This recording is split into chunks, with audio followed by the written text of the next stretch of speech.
नमस्कार, दिल्ली लाइव देख रहे हैं आप और मैं हूं आपके साथ आशीष प्रमोद गोस्वामी। आप विधायक आतिशी ने आज प्रेस कॉन्फ्रेंस कर बीजेपी शासित एमसीडी पर जमकर हमला बोला। उन्होंने कहा कि बीजेपी जिनसे कई सालों से कॉमर्शियली प्रॉपर्टी टैक्स, कन्वर्जन शुल्क और पार्किंग शुल्क लेती आ रही है, उन अनाधिकृत इलाकों में दुकानों, रेस्टोरेंट्स को अचानक लाइसेंस देने से इनकार कर दिया है। बीजेपी उन्हें शो कॉल नोटिस भेज रही है जिससे वह उनसे मोटी रकम कमा सके। उन्होंने कहा कि बीजेपी आखिर के 3 महीनों में और ज़्यादा उगाही करने की फिराक में है। आतिशी ने कहा कि पुरानी प्रक्रिया के अनुसार एमसीडी के पोर्टल के माध्यम से दुकानों, ढाबों, रेस्टोरेंट्स को लाइसेंस जारी किए जाते थे। अब एमसीडी सिर्फ उन्हीं को लाइसेंस दे रही है जो आधिकारिक तौर पर अधिसूचित हैं। जिन अनाधिकृत कॉलोनियों को बीजेपी चुनाव से पहले नियमित करने की बात करती है, एमएचए उनका लाइसेंस रिन्यू न करके शो कॉज नोटिस भेज रहा है। आतिशी ने सवाल उठाते हुए कहा कि इतने सालों में आज अचानक उन्हें शो कॉज नोटिस क्यों भेजना पड़ रहा है। यह बहुत स्पष्ट है कि यह सिर्फ और सिर्फ उगाही का एक नया तरीका है। पिछले कुछ हफ्तों से हमने एमसीडी से जुड़े हुए, एमसीडी में जो भाजपा की सरकार है, जो भाजपा के पार्षद हैं, उनकी उगाही से, उनके भ्रष्टाचार से जुड़े हुए कई मुद्दे आप लोगों के सामने रखे हैं। आज भी एक ऐसा महत्वपूर्ण मुद्दा हम आपके सामने लेके आए हैं। जिस तरह एमसीडी में भाजपा ने पिछले 5 सालों से भ्रष्टाचार किया है और दिल्ली की जनता उस भ्रष्टाचार से परेशान हो गई है, और आज भाजपा को यह समझ में आ गया है कि जैसे ही 3 महीने के बाद चुनाव होंगे तो दिल्ली की जनता उन्हें एमसीडी से निकाल के बाहर कर देगी। तो अब भाजपा के पार्षदों ने, भाजपा शासित एमसीडी की सरकार ने अब ये आखिरी 3 महीने में मन बना लिया है कि जितनी उगाही कर सकते हैं कर लें, जितना भ्रष्टाचार कर सकते हैं कर लें, क्योंकि अब उगाही और भ्रष्टाचार के सिर्फ 3 महीने उनके पास बाकी। जहां एक तरफ आम आदमी पार्टी सदस्यता अभियान को लेकर युद्धस्तर पर लोगों को जागरूक करने का काम कर रही है, वहीं दूसरी ओर दिल्ली सरकार के विकास कार्य भी जोरों पर है, जिसकी झलक आदर्श नगर विधानसभा में देखने को मिला, जहां विधानसभा के अलग अलग इलाकों में सीवर लाइन और रोड का उद्घाटन किया गया। साथ ही आदर्श नगर से विधायक पवन शर्मा ने बताया कि जिस तरह दिल्ली सरकार विकास कार्य कर रही है, अगर निगम में भी आम आदमी पार्टी की सरकार बनेगी तो दिल्ली की तस्वीर कुछ और होगी।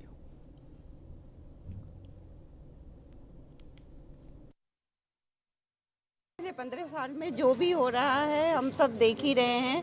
निगम का बुरा हाल है और निगम में कोई काम नहीं हो रहा है। भ्रष्टाचार मतलब चरम सीमा पे पहुंच चुका है।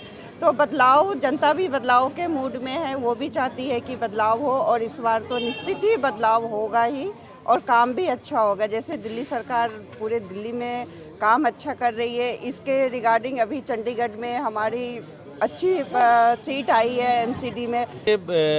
दिल्ली सरकार के काम हर रोज कोई ना कोई उद्घाटन, आज भी 3 जगह जो है उद्घाटन हुए हैं। जी ब्लॉक में नई सड़क, नई गली बनाने का निर्माण का कार्य शुरू हुआ है। आज 600 वाली गली का उद्घाटन किया गया है। उधर न्यू कॉटेज रोड पे सीवर लाइन का उद्घाटन किया गया है, और अभी जो है ये उद्घाटन किया गया है बेंगलोर रोड पे सीवर लाइन डालने का। तो अरविंद केजरीवाल जी, मुख्यमंत्री दिल्ली सरकार, विकास का दूसरा नाम है। दिल्ली सरकार में पूरी तरह से विकास किया जाता है। जहाँ से हम गुजर रहे हैं एमसीडी में इस वक्त, चाहे लैंडर माफिया हो, चाहे हम बात करें कि साफ़ सफाई की, एक बहुत ही अच्छा बदलाव जो जनता भी चाहती है। और जैसे आपने देखा ना, दिल्ली सरकार के आते ही स्कूलों में, अस्पतालों में कैसे बदलाव हुआ, वैसे ही प्राइमरी एजुकेशन, सफाई के ऊपर विशेष तौर से ध्यान दिया जाएगा। और एमसीडी में जब पार्षद आम आदमी पार्टी के होंगे और आम आदमी पार्टी के एमएलए होंगे तो एक बहुत अच्छा कोऑर्डिनेशन बनेगा, बहुत अच्छे से। उत्तर पूर्वी दिल्ली की रोहतास नगर विधानसभा के सुभाष पार्क एक्सटेंशन में निःशुल्क हेल्थ चेकअप कैंप का आयोजन किया गया, जिसमें लोगों के स्वास्थ्य की जांच की गई। साथ ही कोरोना वैक्सीन का भी एक शिविर लगाया गया है। इस कैंप का आयोजन स्वर्गीय लाला रघुवर दयाल अग्रवाल की पुण्यतिथि के उपलक्ष्य में किया गया। निःशुल्क स्वास्थ्य जांच शिविर का आयोजन राम रहीम जन कल्याण समिति द्वारा किया गया, जिसमें बीजेपी के क्षेत्रीय विधायक जितेंद्र महाजन भी पहुंचे।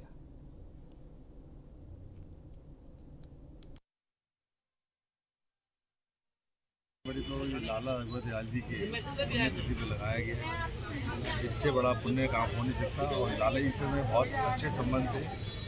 मेरे जीवन में उनका बहुत बड़ा योगदान, आज मैं जिस मुकाम पे पहुंचा हूं उस मुकाम पे पहुंचाने में उसका बहुत बड़ा योगदान रहा है। और मैंने अपने सामने देखा है, चाहे किसी भी वर्ग के लोग, हिंदू हो, मुस्लिम हो, सिख हो, ईसाई हो, सबको सहायता करने वाले थे। और जो जीवन में देखा है कि उन्होंने हजारों लोगों को रोजगार दिया होगा, हजारों लोगों को जो बिल्कुल सड़क पर बैठे थे, काम धंधा नहीं था, उनको काम दिया, उनको अपना जो माल बेचते थे, चाहे शाही बेचते हो चाहे अन्य सामान बेचते हो, उनको उधार दिया। जिनको तो 10 रुपये देने में तैयार नहीं था, उन्होंने हजारों लाखों रुपये का माल दिया। उनकी आजीविका रघुवर दयाल जी की पुण्य स्मृति में आज का हेल्थ चेकअप कैंप और वैक्सीनेशन कैंप लगाया गया है। लाला जी इस पूरे क्षेत्र के जाने माने चेहरे थे।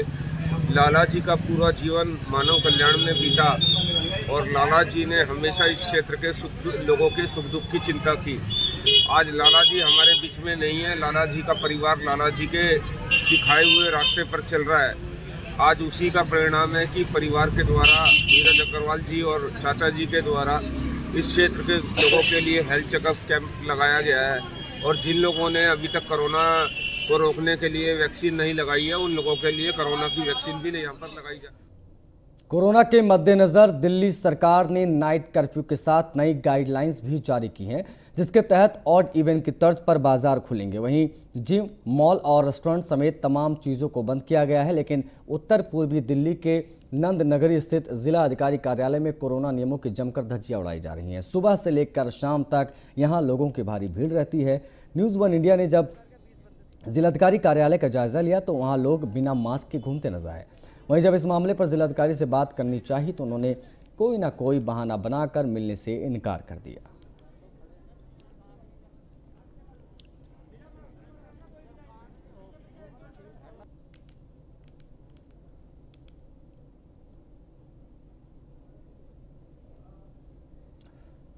राजधानी दिल्ली में कोरोना के बढ़ते खतरे को देखते हुए केजरीवाल सरकार ने येलो अलर्ट जारी किया हुआ है, जिसके तहत मेट्रो और बस 50% क्षमता के साथ चलेंगे। लेकिन आज रिठाला मेट्रो स्टेशन पर लोगों की भारी भीड़ जमा हो गई।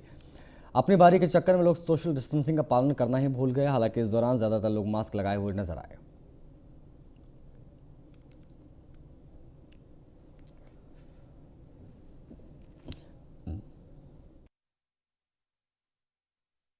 सर अभी जो एकदम से अनाउंसमेंट हुआ रात को कि 50% ये पब्लिक ट्रांसपोर्ट में अलाउ होंगे, तो अभी तो क्या है कि पब्लिक को तो जाना है ऑफिस और बसेज हैं वो भी नहीं रुक रही हैं, सर्विसेज कम है। मेट्रो में अभी आप देख रहे हैं मैं कम से कम 20-25 मिनट से यहाँ पे हूँ। अभी कम से कम 1-1.5 घंटा मुझे और लगेगा अंदर जाने में।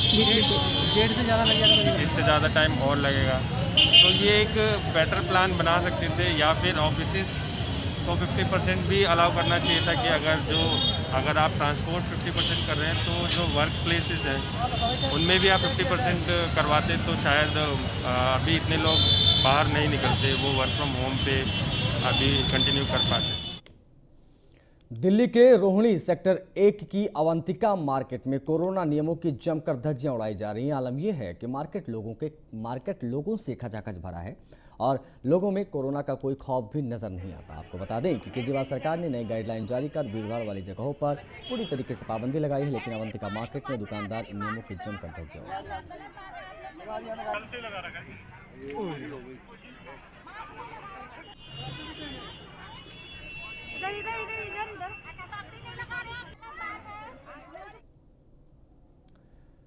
दिल्ली के मायापुरी इंडस्ट्रियल एरिया में फैक्ट्री चलाने वाले और यहां काम करने वाले वर्कर नाइट कर्फ्यू लगने के बाद भी असमंजस में हैं। इनका कहना है कि यहां जो भी रॉ मटेरियल आता है वो गाड़ियां रात में नो एंट्री खुलने के बाद ही आती हैं।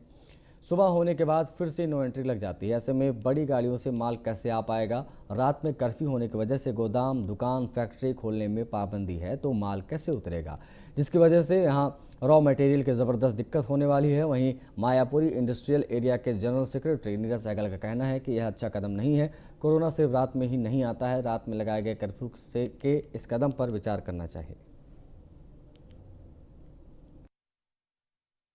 रात का कर्फ्यू से बहुत तकलीफ़ है, क्योंकि जितने भी ट्रक हैं वो रात में ही सामान लेके आते हैं। नो एंट्री खुलती है 11 बजे और 11 बजे से ही कर्फ्यू है, तो हम माल तो उतार ही नहीं सकते। दिन में बड़े ट्रक चलते नहीं, तो रॉ मटेरियल की दिक्कत होने वाली है। लेबर को तकलीफ़ है, जल्दी जाना है, सबको घर पहुंचना है। ये अच्छा कदम नहीं है। कोरोना सिर्फ रात में थोड़ी आता है, दिन में भी आता है। दिन में तो हम सब ध्यान रखें। नीट पीजी काउंसलिंग 2021 में हो रही देरी की वजह से दिल्ली में रेजिडेंट डॉक्टर्स का गुस्सा बढ़ता जा रहा है। आलम यह है कि तमाम डॉक्टर्स सड़कों पर हैं और सरकार के खिलाफ विरोध प्रदर्शन कर रहे हैं, और इसके सबसे ज़्यादा खामियाजा दिल्ली के मरीजों को भुगतना पड़ रहा है, क्योंकि उन्हें हॉस्पिटल में इलाज नहीं मिल पा रहा है। रिपोर्ट देखिए।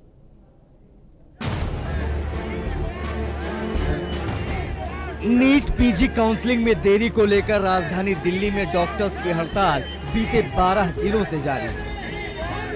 डॉक्टर स्वास्थ्य सेवाएं छोड़ सरकार के खिलाफ विरोध प्रदर्शन कर रहे हैं और इनकी हड़ताल का बड़ा असर देखने को मिल रहा है। आलम यह है कि रोते बिलखते मरीज कभी एक तो कभी दूसरे अस्पताल के चक्कर काटने को मजबूर हैं, लेकिन उन्हें इलाज नहीं मिल पा रहा है। ज्यादातर अस्पतालों में तो उन्हें गेट ही बंद मिल रहे हैं। ऐसे में मरीजों के सामने संकट खड़ा हो गया है।